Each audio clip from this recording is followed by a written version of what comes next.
Magandang araw po sa inyo at welcome back dito sa ating panibagong video. Ang atin pong pag-uusapan para sa vlog na ito ay itong si Fatima Bush at itong si Catriona Gray. Dahil kahapon ang Grand Homecoming Parade ni Fatima Bush dito sa kanyang bansa sa Mexico at talagang pinagkaguluhan siya ng kanyang mga kabayan doon sa Tabasco, Mexico. Pero in this video mga kapolitika ay ating pag-uusapan itong pagkukumpara daw dito kay Catriona Gray sa nanalo sa Miss Universe 2025 na si Fatima Bush. Dahil in fact ay nilagay nga sa story ni Fatima itong kanyang larawan together with Catriona Gray. At meron pang mga eksena dito sa mga pa-interview ni Fatima na hawig na hawig dito kay Catriona Gray.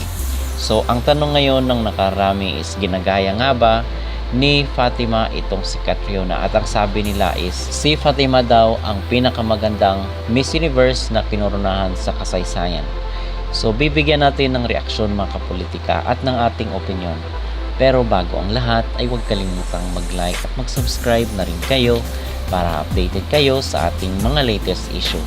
At mga kapolitika, usap-usapan nga po sa social media yung story ni Fatima Bush na kung saan ay katabi niya sa picture itong si Catriona Gray.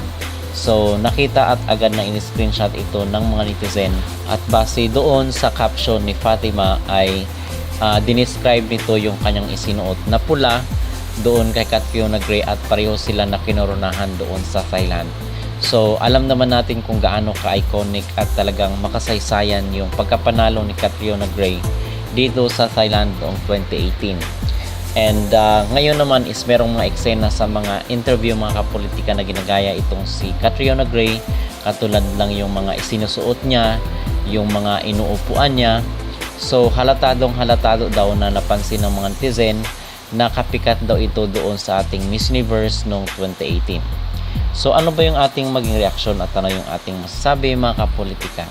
So tayo is proud tayo at overwhelmed na kung saan ang tinitingala ngayon ang standard ng Miss Universe ay itong si Catriona Gray. So hindi yung mga taga Venezuela, hindi yung mga taga ibang powerhouse sa bansa na kinoronahan dito sa Miss Universe, kundi masasabi natin na kumpirmadong si Catriona Gray ang standard pagdating sa mundo ng beauty pageant. So masasabi natin mga kapolitika na totoo na ginagaya ni Fatima itong si Catriona Gray, pero hindi niya kayang lagpasan ang naabot ni Catriona dahil yung kanyang pagkapanalo doon sa Thailand noong 2018 ay talagang masasabi natin na legit, valid at talagang walang dispute ang mga pageant supporters dahil kitang-kita doon sa laban ni Catriona sa Thailand na talagang siya ang nag-stand out doon sa competition.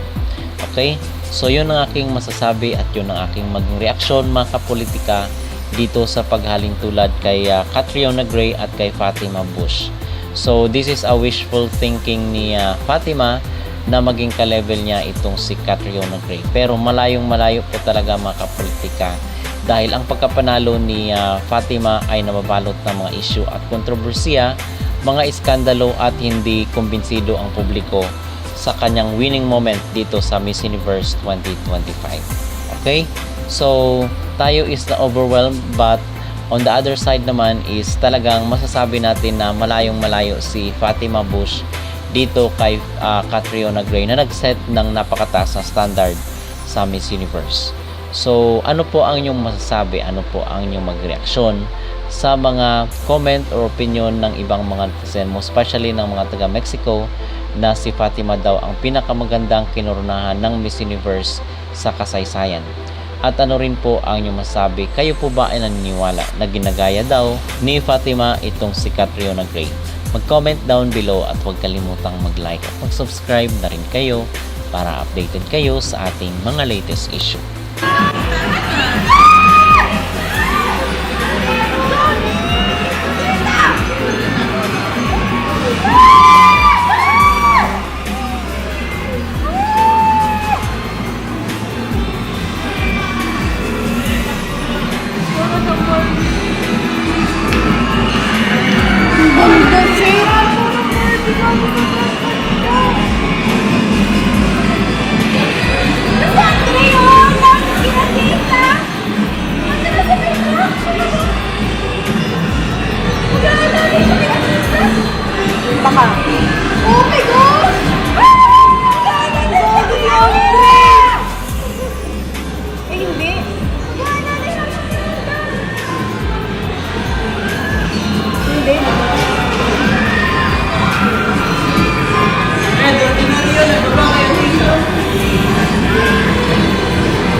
Ayoko na.